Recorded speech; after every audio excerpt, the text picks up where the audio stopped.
Πόσο σημασία δίνεις στο food cost της επιχείρησής σου και πόσο έλεγχο έχεις πάνω σε αυτό? Καλώς ήρθατε στο κανάλι του Simple Life POS. Σήμερα θα μιλήσουμε για τις βασικές αρχές του food cost. Ας ξεκινήσουμε με τα βασικά. Plate cost είναι το κόστος των πρώτων υλών που αγοράζουμε για να παράγουμε τα πιάτα μας. Περιλαμβάνει κρέατα, λαχανικά, μπαχαρικά και ό,τι πρόκειται να μπει στο πιάτο. Φύρα είναι οι πρώτες ύλες που ενώ πληρώνουμε, τις πετάμε προκειμένου να παράγουμε ένα πιάτο. Για παράδειγμα, όταν αγοράζουμε ένα ψάρι, πληρώνουμε το βάρος του με τα λέπια του και το κεφάλι του. Αλλά τις περισσότερες φορές αυτά δεν μπαίνουν στο πιάτο και τα πετάμε. Το ίδιο ισχύει για τη φλούδα του πορτοκαλιού και ούτω καθεξής. Κάθε πιάτο έχει το δικό του κόστος, το food cost του. Το food cost του ισούται με το κόστος των αγαθών που χρειάστηκαν συμπεριλαμβανομένης της φύρας του δια τη τιμή πώλησης του πιάτου μας. Αν λοιπόν τα υλικά συμπεριλαμβανομένων και αυτών που πετάχτηκαν για ένα πιάτο σολομού με σάλτσα πορτοκάλι μας κόστησαν 4 ευρώ και πουλάμε το πιάτο 13 ευρώ, τότε το plate food cost είναι 30,77%. Το περιθώριο κέρδους, η margin κάθε πιάτου, είναι η διαφορά μεταξύ του κόστους πώλησης και του κόστους των αγαθών που χρειάστηκαν, συμπεριλαμβανομένης και της φύρας τους. Στο προηγούμενο παράδειγμα, το πιάτο μας έχει margin 9 ευρώ. Το θεωρητικό food cost της επιχείρησής σου είναι τα έσοδα από τις πωλήσεις των προϊόντων σε σχέση με το κόστος των πρώτων υλών που χρειάζονται θεωρητικά για να παραχθούν αυτά τα προϊόντα. Στο κλάσμα αυτό όμως, το κόστος των πρώτων υλών δεν ισούται σχεδόν ποτέ με τα πραγματικά υλικά που ξοδεύτηκαν στην ίδια χρονική περίοδο. Αν αντικαταστήσουμε το κόστος των πρώτων υλών που προκύπτουν από τις συνταγές των προϊόντων με το κόστος των πρώτων υλών που έφυγαν από την αποθήκη μας, τότε θα πάρουμε το πραγματικό food cost της περίοδου. Όσο λοιπόν μεγαλύτερη είναι η διαφορά του πραγματικού με το θεωρητικό food cost, τόσο περισσότερο μακριά είσαι από τους στόχους της κερδοφορίας σου.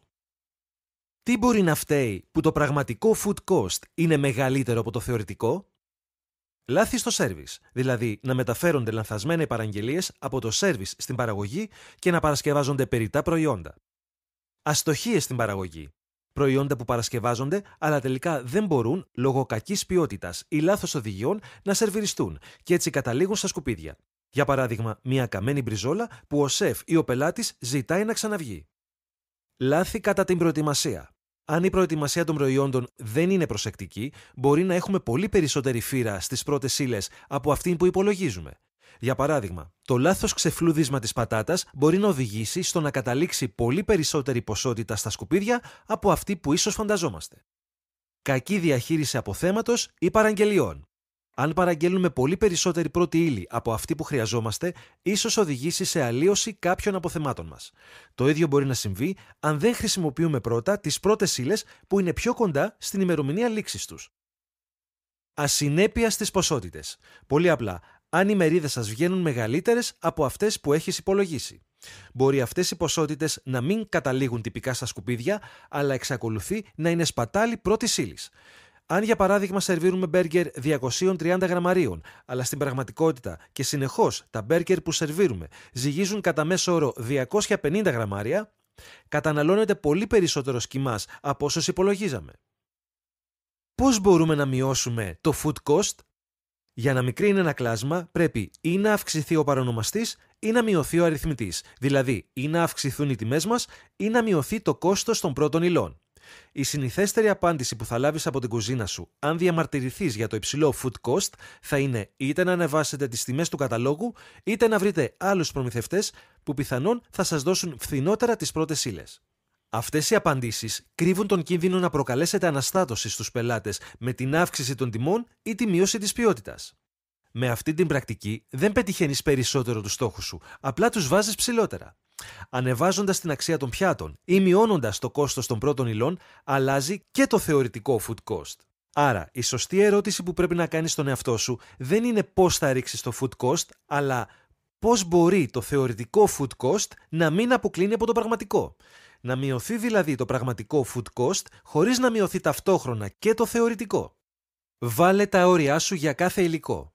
Πόσο θα έπρεπε να έχω? Είναι πολύ σημαντικό, γνωρίζοντας το μέγεθος της αποθήκης και των ψυγείων μας, αλλά και τη μέση κατανάλωση, να έχουμε ορίσει τις ποσότητες που χρειαζόμαστε για να μην παραγγέλνουμε περιττές πρώτες ύλες. Αν δεν υπάρχει σημαντικός λόγος, να μην κρατάς τα αποθέματά σου ψηλά. Βάλε σε τάξη την αποθήκη σου. Πράγματα πίσω από άλλα ή ξεχασμένα σε λάθος ράφια είναι πολύ πιθανόν να καταλήξουν στα σκουπίδια αντί για κάποιο πιάτο. Βάλε αυτοκόλλητες ετικέτες ή κάποιο άλλου είδους σήμανση στα ράφια για να είσαι σίγουρος ότι το προσωπικό δεν θα χαλάει την τάξη της αποθήκης. Υιοθέτησε σύστημα first in, first out για τα προϊόντα της αποθήκης, δηλαδή τοποθέτησε τις παραλαβές στο πίσω μέρος του ραφιού, ενώ τα προϊόντα για χρήση θα παραλαμβάνονται από μπροστά. Κατέγραψε τις τιμές αγοράς. Οι τιμές των υλικών αλλάζουν συχνότερα από ό,τι ίσως πιστεύεις. Ξεκαθάρισε στους προμηθευτές σου ότι χρειάζεστε να σε ενημερώνουν για τις αλλαγές τιμών. Κάνε έρευνα αγοράς τουλάχιστον μία φορά το χρόνο και έλεγξε τουλάχιστον μία φορά το μήνα τη διακύμανση τιμής τουλάχιστον για τα υλικά που χρησιμοποιείς συχνά. Χρησιμοποίησε ζυγαριά και για τα πιάτα σου. Μην πιστέψεις ούτε για μία στιγμή ότι το χέρι σου ή το χέρι του μάγειρα σου είναι τόσο ακριβές όσο μία ζυγαριά ακριβίας. Η χρήση ζυγαριάς βοηθάει τόσο στη διαχείριση food cost όσο και στη διατήρηση ποσότητας και συνέπειας στα πιάτα. Μεριδοποιήστε από πριν.